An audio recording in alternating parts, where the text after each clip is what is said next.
Hey guys, I'm here at Russell Sage College because nobody's here and I live across the street and I just wanted to get outside.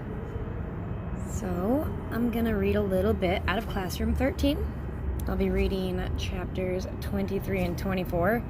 Yes, I have our favorite pain in the butt with me. Come on. He wanted to listen. See? And now he's angry. Want a treat? Come here. There he is. Yeah, he's gonna sit here and listen. He's actually a little mad because he wants to chase squirrels, but that's for later. So chapter 23 is called Yuna. Ask anyone. Yuna is a mystery. Much to the annoyance of her classmates and Miss Linda, Yuna speaks only in code. Instead of words, Yuna uses numbers to communicate. The numbers correspond to each letter in the alphabet, meaning A equals 1, B equals 2. There's Yuna. Her numbers. C equals 3, D equals 4, E equals 5, and so on, counting upward until you reach the letter Z, which of course equals 26. What's that? You want to know what Yuna did with her money? Well, all I'm going to say is what she told me. 25, 21, 14, 1. 8, 9, 4. 8, 5, 18. 13, 15, 14, 5, 25. 19, 15, 13, 5, 23, 8, 5, 18, 5.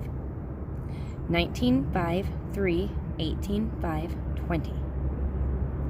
9, 15. 19, 5, 3, 18, 5, 20. 19, 8, 5. 6, 15, 18, 7, 15, 20.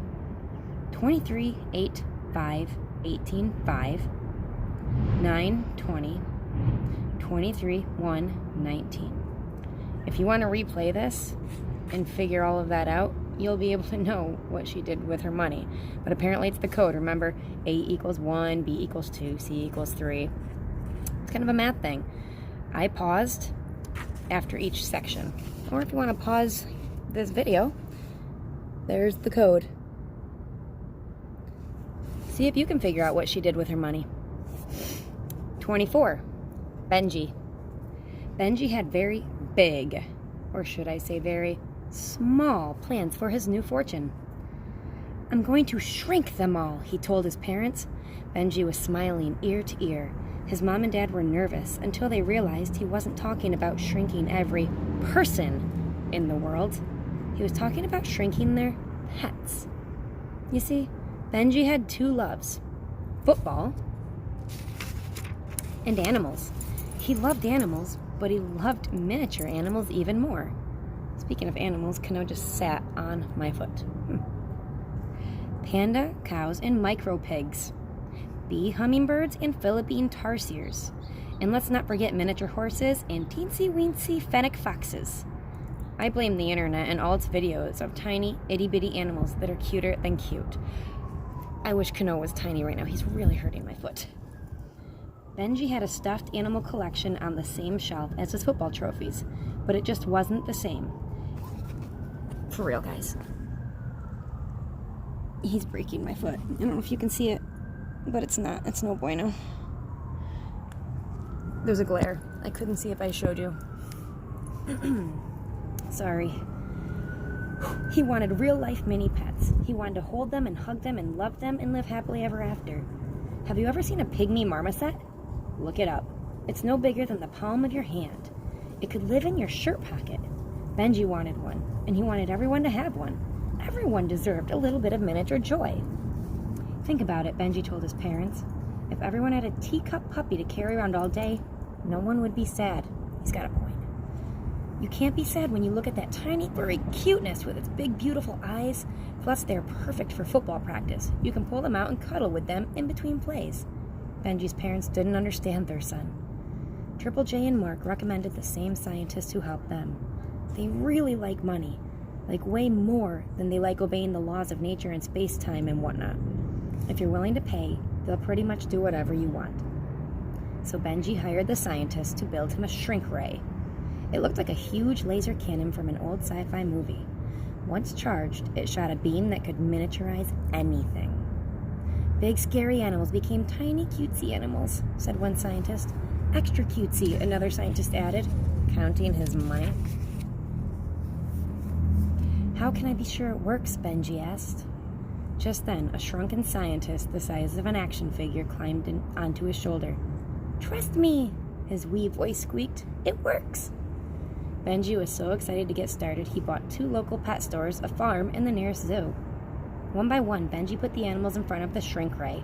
He pulled the lever and watched them shrink down to the size of an apple. He could hardly believe it. Petting and holding each of the impossible tiny animals made him smile so hard it hurt. But in a good way. With each new animal, he knocked another wish off his list. Pygmy marmosets in his shirt pocket? Check. Walking a miniature horse on a leash? Dunzo. Teacup puppies nestled safely in his gym bag for halftime cuddles? Mission accomplished. Benji invited Classroom 13 to his miniature zoo. He reminded everyone, be careful where you step. His fellow students lost their minds. Everyone wanted one, and Benji wanted everyone to be able to have the same kind of strange love that he had. So he planned to open his zoo to the public and give one animal away to anyone who wanted one. Unfortunately, before he could start giving away his tiny animals and help the world to find love and happiness, several things happened all at once. 1. The local pet stores got together and sued Benji for making impossibly cute animals. They couldn't compete with that. Local law enforcement took away Benji's shrink ray until the trial was settled. 2. PETA, P-E-T-A, People for the Ethical Treatment of Animals, protested his new zoo and his giving away animals to anyone who wanted them. They thought everyone should be screened. Their lawyers also sued Benji.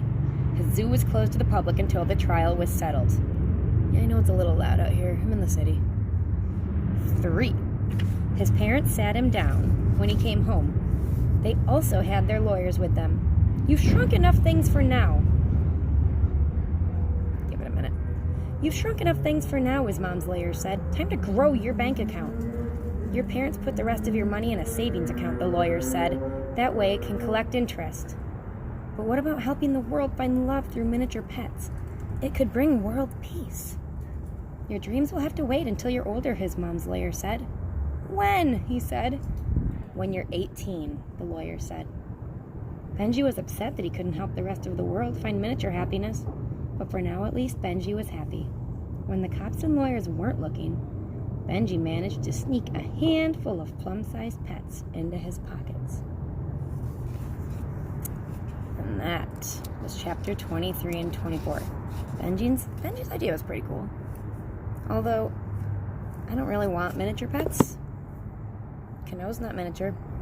I like him. I feel like other people did too. Right? Nose? Yeah. Alright guys, I hope you enjoyed those 2 chapters. I'll see you for the next 2.